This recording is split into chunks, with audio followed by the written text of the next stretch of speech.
Guys, sa sa Kaibo at magtingin pa tayo ng mga gulay na kailangan nating kabatiti.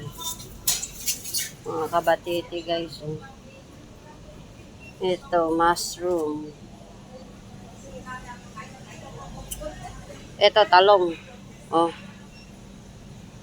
Talong.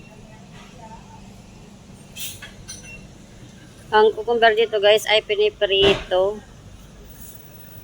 Ginigisa nila.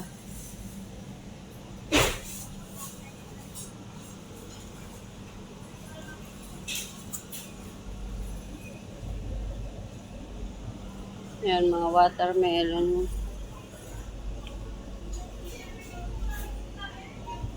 Ayan, oh.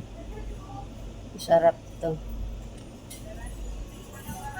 Sobrang init ang panahon ngayon guys, kaya madaling masira yung mga prutas.